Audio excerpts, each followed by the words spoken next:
evening, ladies and gentlemen. May I first ask a question to one of my audience before I start today's talk? This lady, please, when do you sleep every day? 12 o'clock. 12 o'clock. Actually, this is the first question I gave to different people around me when I started to prepare for this talk. Actually, most people gave me the similar answer at what the lady gave just now. And one of the most unexpected answers given by one of my classmates was that he seldom sleeps before 3 o'clock in the morning. So surprisingly, I continued my question with, so when do you stay up to that late? This time, I got various answers.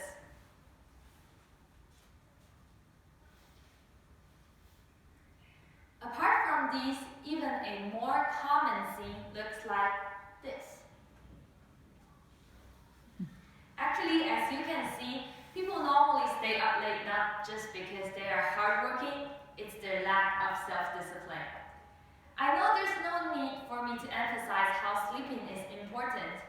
Brain and body repair, eliminate pressure, prevent diseases, and improve memory and learning efficiency.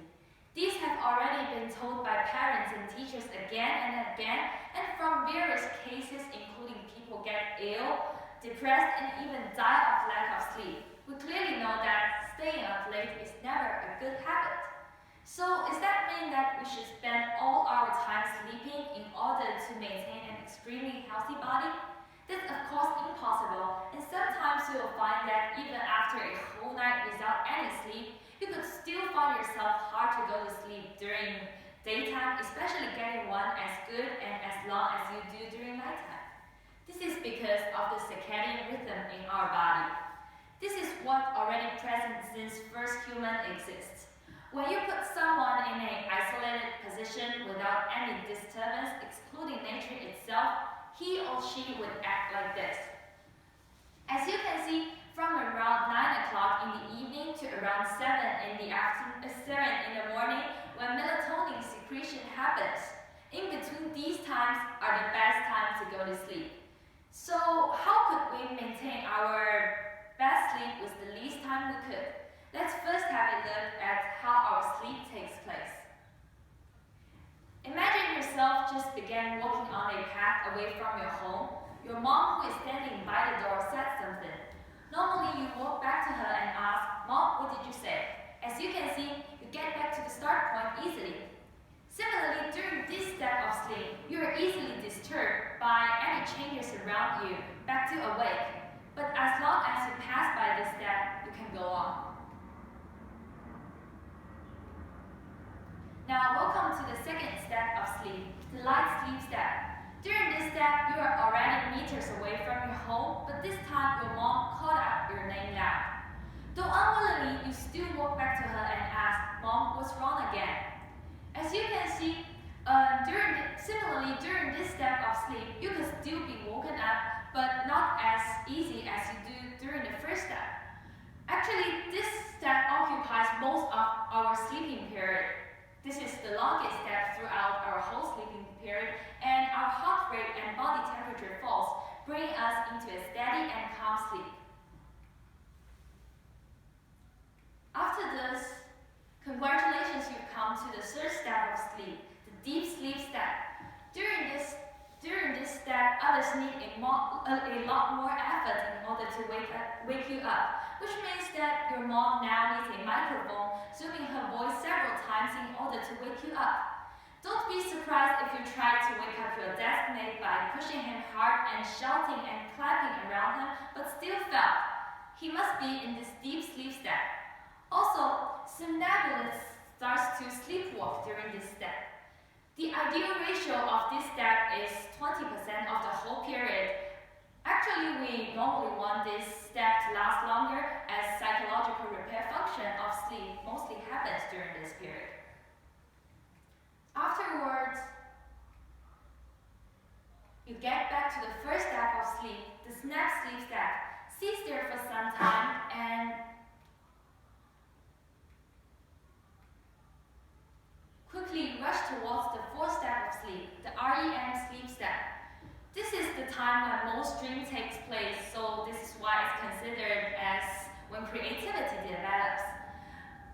the ideal percentage of this type of sleep is also 20%, and it gets up to 50% in baby sleeping processes. After this, normally you will get back to awake, but you won't remember this. Afterwards, a new sleeping cycle starts right from the beginning of the first step, the snap step. The whole cycle takes about 90 minutes to complete, so this is why it's called the R90 process. Normally, we would experience our whole night with one sleeping cycle connecting another, but sometimes disturbance including light, sound, and other factors will all force you back to awake. This might cause a common problem that some people will constantly trap in the light sleep process, breaking down all his or her own sleeping cycles. If you are in the same shoes with these people, or if you have ever had a thought like, let me stay up late today, tomorrow is a weekend, there's nothing to worry about because all my sleeping loss can be compensated. It's time for you to be saved by the R90 theory. Due to the differences in percentage of REM sleep and deep sleep in different sleeping cycles throughout the day, the way of making up your sleep through earlier going to bed and later getting up is thoroughly a waste of time. Always remember that the amount of sleep loss could never be compensated again. Actually, if you want a higher quality sleep, the better way for you is to fix up your sleeping time. As you can see from the circadian rhythm, our body likes the way of working and relaxing in a regular pattern. So a fixed time of going to bed gets to be the very first step of making your own selves fixed. This time should be a time point that you can follow every day, including weekends, but excluding rare situations like you need to catch a flight. So this means that if you get up at 7:30 every workday, but sleep till around 1 o'clock during weekends, that's useless. You should still get up at the normal time. Let us set an example with somebody who constantly gets up at 7:30 every day and needs around 7 to 8 hours sleep. When it's calculated into 5 sleeping cycles, which is 7.5 hours, he should be able to fall asleep at around 12 o'clock at midnight. Taking the amount of time he actually needs to fall asleep into consideration, he needs to be able to go to bed at around 11:30. So if he managed to meet this schedule every day, that would be perfect for him.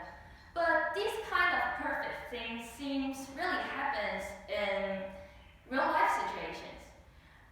Rare situations like going out for a party, having a project to do, or even if he's in a bad mood.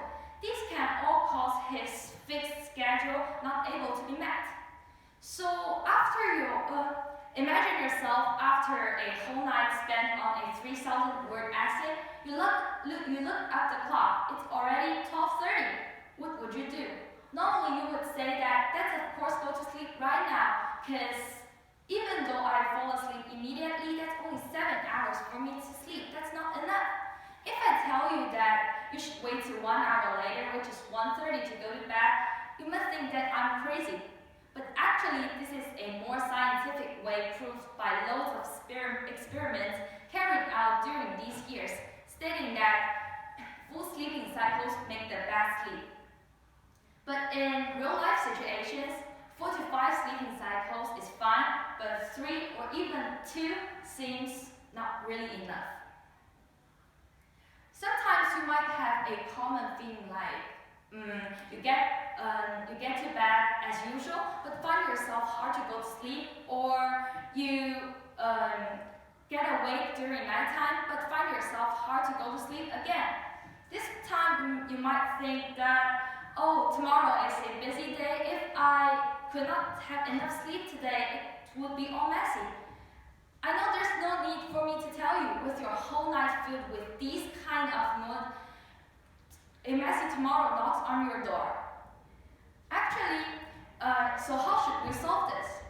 Add up all your sleeping time together for your whole week, but not focusing on any particular day. You'll find that actually with 1 or 2 days without enough sleep, it's not really a serious problem. Actually, the amount of sleeping time could be flexibly adjusted by yourself. Start from 5 sleeping cycles at the beginning, test it for 1 week, and if you find it's too much for you, you can decrease it down to 4 sleeping cycles. And if you think that's too less, you can add it up to 6. Also, among days, the amount of sleeping time could be adjusted. Like for the boy who needs to get up at 7:30 every day and needs 5 cycles of sleep every day. He has a project to do on Monday and a friend's birthday party to attend on Friday. But if he managed to meet his sleeping schedules on the rest of the days, that would be fine for him. Don't doubt that the amount of sleeping time would be not enough without any power sleeping during weekends. Actually, the amount of time before and after your sleep, the snack time after your lunch, and even the tiny little amount of time you spend in the tea room with your friends. As long as your body is not under an intense working mode, it's repairing itself. But when you're making up your own sleeping plan, always know that at least 4 days per week with enough sleep should be ensured, and a constant loss of sleep on a continuous 3-day should be avoided. And finally, hope you all have a good night. Thank you.